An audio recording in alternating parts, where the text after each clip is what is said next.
जय जय जगन्नाथ जय जय जगन्नाथ जय जय जगन्नाथ कालिया शांतंकर चरणारविंद जुगलरे पावन पुरुषोत्तम क्षेत्र श्रीक्षेत्र कालिया शांतंकर दंड द्वार सिंहद्वार निकटरू अगणित दर्शक श्रोता मान हार्दिक अभिनंदन।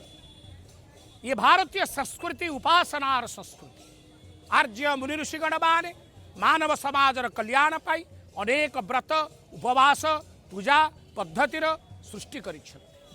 तदमध्यरु भारतीय संस्कृति रे एकादशी एक महान पवित्र दिवस जो एकादशी रे भगवान परम ब्रह्म विष्णुंकर उपासनार एक मूल समय अटे। वर्ष को आपण देखिबे 24 गोटी एकादशी पड़ी थाए। गोटे कृष्णपक्ष एकादशी गोटे शुक्लपक्ष एकादशी।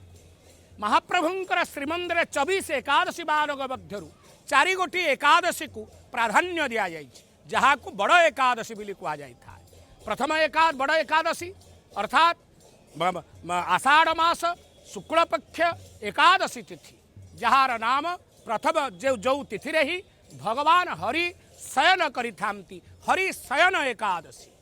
चतुर्मास्या व्रतर अयमारंभ होता है से हरि शयन एकादशी दिन अर्थात आषाढ़ शुक्ल एकादशी दिन महाप्रभु शयन करिथांती। भाद्रव मास शुक्लपक्ष एकादशी तिथि जो तिथिर नाम होची पार्श्व परिवर्तन एकादशी अर्थात महाप्रभु श्री सह मानुष लीलया से भगवान जगन्नाथ काल काल जुग जुग धरी दारवी तनु धारण करी मानुष लीलया मनुष्य परि लीला करुच सोईथिले आषाढ़ शुक्ल एकादशी तिथि जेहेतु एथर ये चलित वर्ष बड़ मास पड़ीथिला तेणु आषाढ़ शुक्ल एकादशी तिथि महाप्रभुंकर हरिशयन एकादशी नीति अनुष्ठित होई नथिला।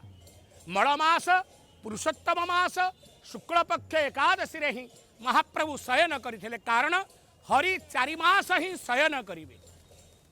यहाँ को चतुर्मास्य व्रत बोली कह जाए। साधु संत ऋषि मुनिगण माने यही हरि शयन एकादशी ठारू हरि उत्थापन एकादशी पर्यंत चतुर्मास्या व्रत पालन करिथा। तेणु मलमास जेहेतु महाप्रभुंकर चतुर्मा 4 मासरु गोटे दिन अधिक मध्य शोइबे ना। तेणु मल शुक्ल एकादशी दिन महाप्रभु चलित वर्ष शयन करथिले हरि शयन एकादशी होइथिला। एवं महाप्रभु तेरे शोइचंती गोटे करमाड़ी कड़ लेउटेइबा बा पार्श्व परिवर्तन करिबा। कड़ लेउटेइबार जो पद्धति जो प्रक्रिया जो विचारधारा यहाँ को पार्श्व परिवर्तन बोली कह जाए। गोटे बाम कड़ मारी शोइथिले डाहाण कड़ माड़ी महाप्रभु शोइबे यहाँ को पार्श्व परिवर्तन बोली कह जाए। पवित्र पावन पुरुषोत्तम क्षेत्र रे भाद्रव मास शुक्लपक्ष एकादशी तिथि जो तिथिर नाम पार्श्व परिवर्तन एकादशी।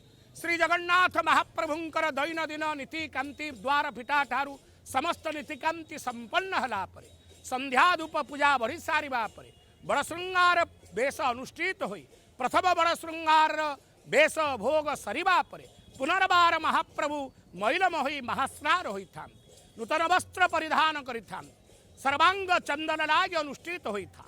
श्रीमंदिर मध्य गोटे समुद्र घर अछि जो समुद्र घर भितरे शांताकारं भुजग शयनम पद्मनाभं सुरेशम स्वयं चतुर्धा मूर्ति से शयन घर अर्थात समुद्र घर कन महोदधि शयन तक भगवान महोदधि ही शयन करिथान से समुद्र घर भितरे चतुर्धा मूर्ति शयन करिथांती।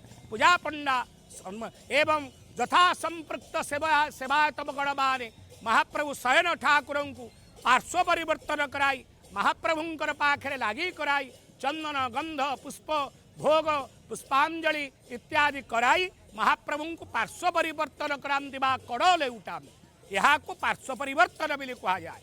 यहाँ बड़ एकादशी बारग 4 गोटी बड़ एकादशी बारग मध्यरु अन्यतम एकादशी बड़ एकादशी दिन पार्श्ववर्तन करेंगे ताबासी दिन द्वादशी गरुड़ मध्य पार्श्व परिवर्तन करेंगे। तेणु पुनर्बार कार्तिक शुक्ल एकादशी दिन महाप्रभु हरि उत्थापन हेबे।